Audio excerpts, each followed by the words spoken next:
Iran has launched airstrikes against U.S. forces in Qatar. But wait, no, there's a ceasefire deal. No, wait, actually, the war is still on. No, actually, all of this was a farce just for show. What on earth has been going on in Israel, Iran in the last 24 hours?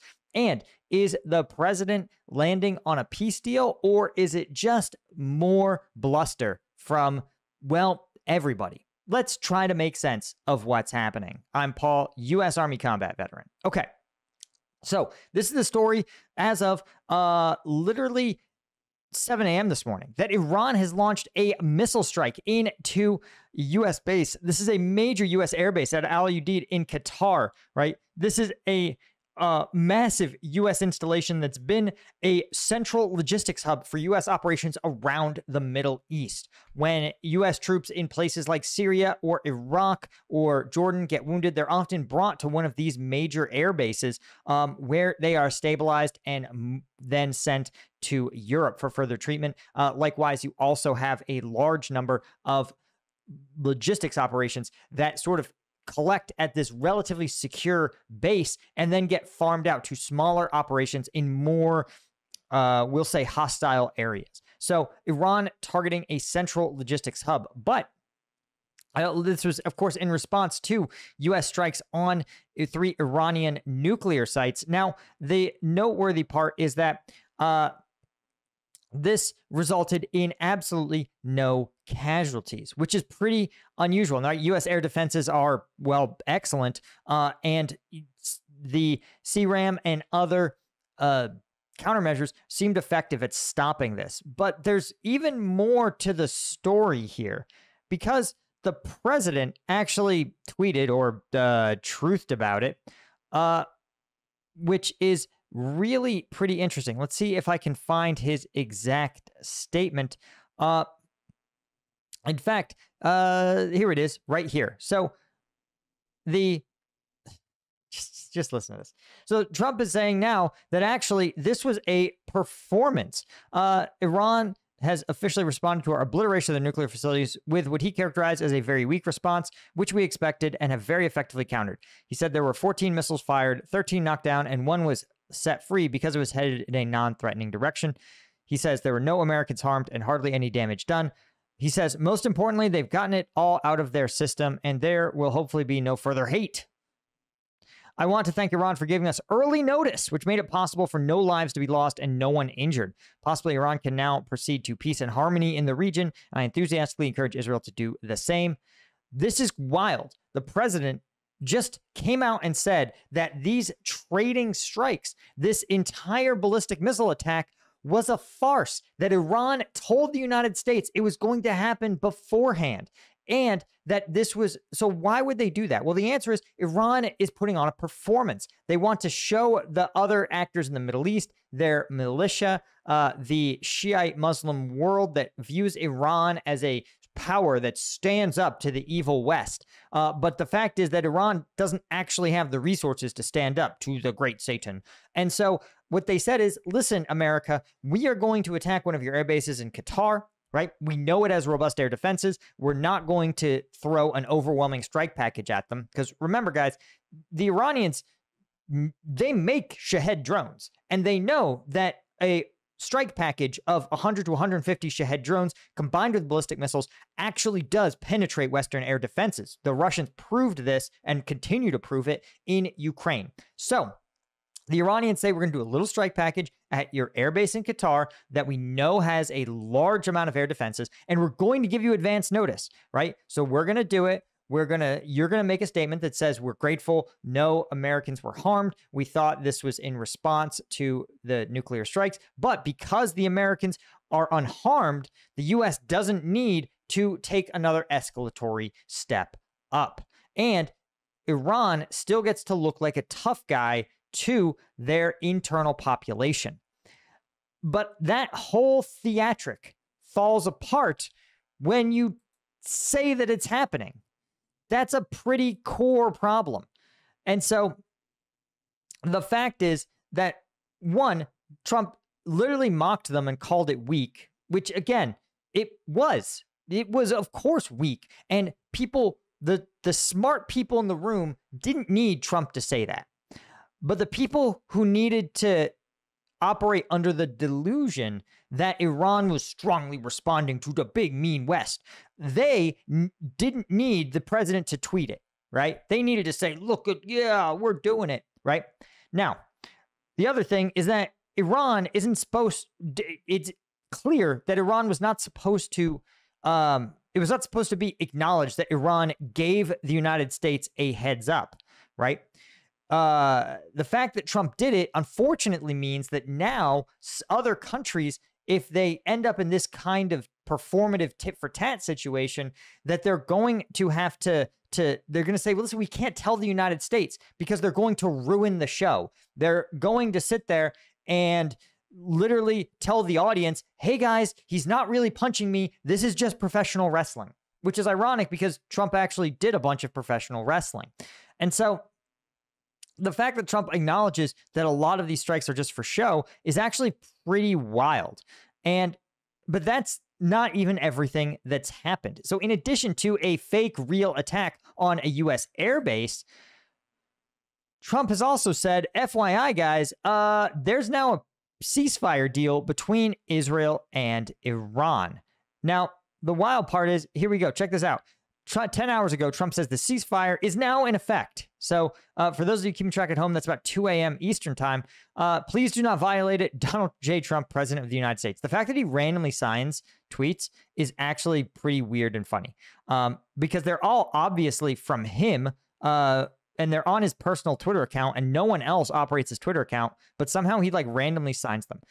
Now, here, he also says, he tweets 5 hours later, he says, Israel, do not drop those bombs. If you do, it is a major violation. Bring your pilots home now. Donald J. Trump. Then he says, an hour later, Israel's not going to attack Iran. All planes will turn around and head home while doing a friendly plane wave to Iran. No one will be hurt. The ceasefire is in effect. Thank you for your attention to this matter. Signed again. Right?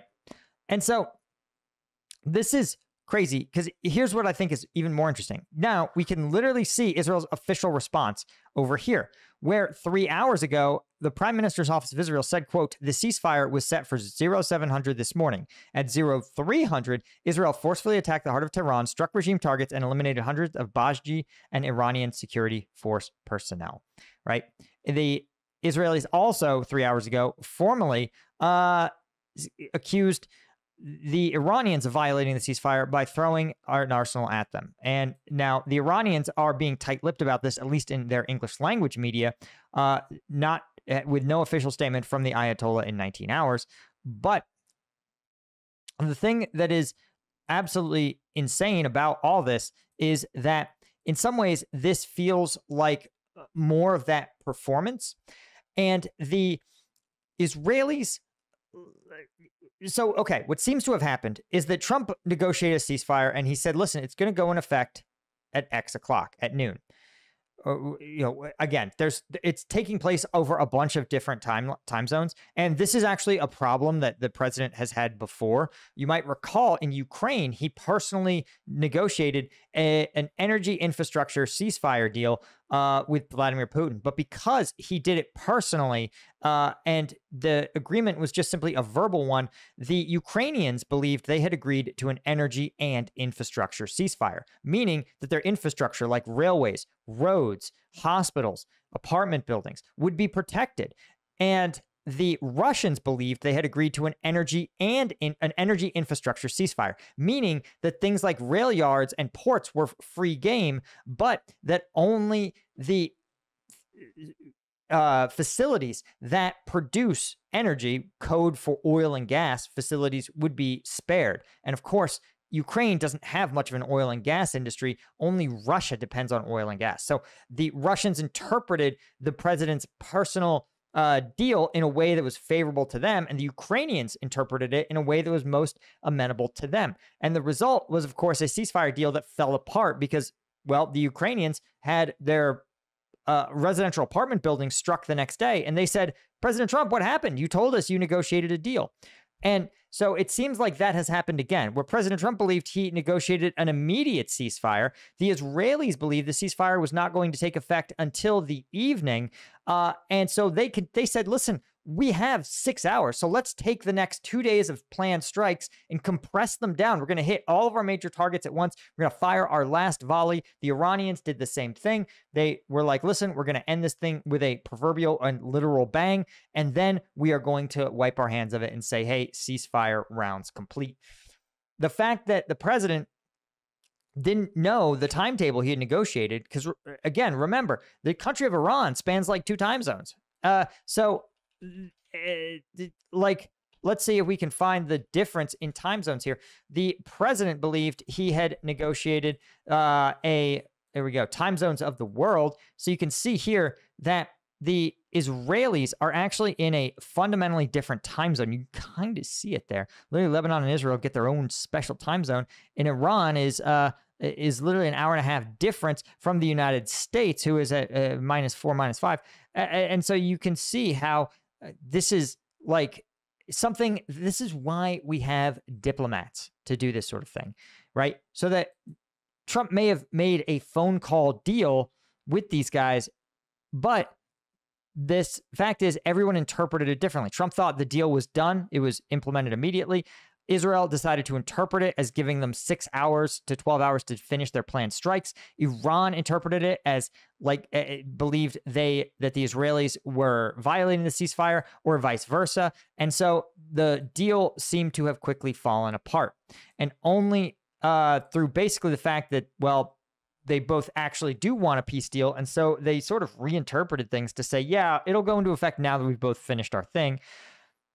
And somehow they've all agreed that, yeah, this is how this is now fine. A ceasefire is now in effect. But boy, not before Trump absolutely lost his fucking mind. You see, yesterday, no, this was what, 2 hours ago? You can see this is from Times of Israel, the Israeli Times, but this is an actual quote. I saw the president say it.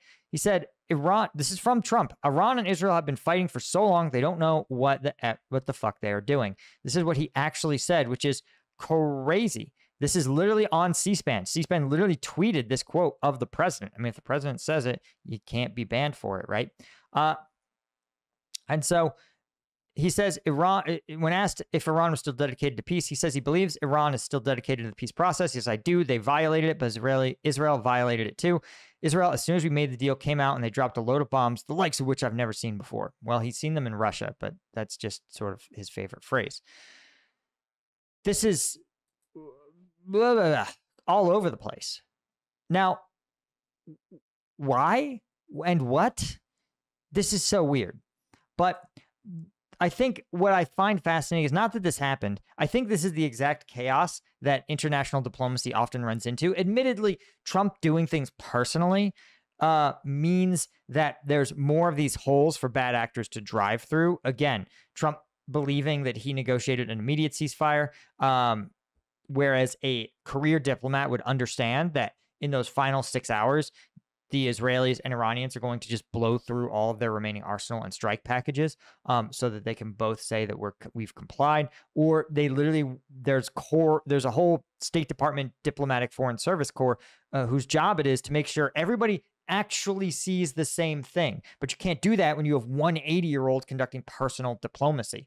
That said, I think both sides were kind of sick of this, and this is an instance where the president's capriciousness is actually like an asset in addition to a problem. Because like Joe Biden at the end of the day was such a consistent, steady politician that the people knew he wasn't going to change his stance, more or less, no matter what they did.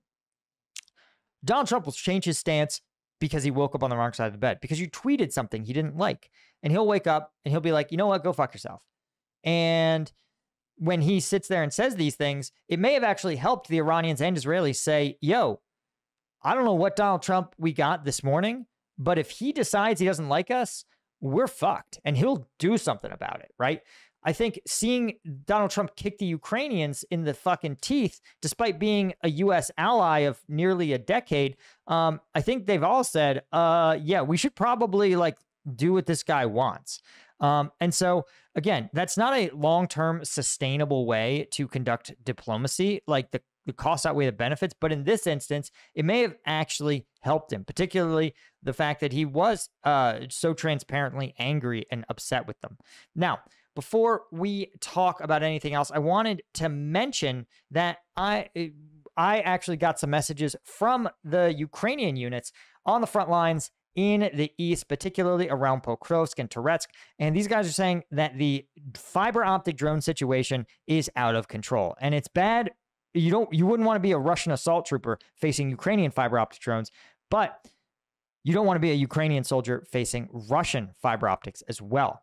And so we are doing an emergency fundraiser for these guys to get the tools to stop these drones into their hands.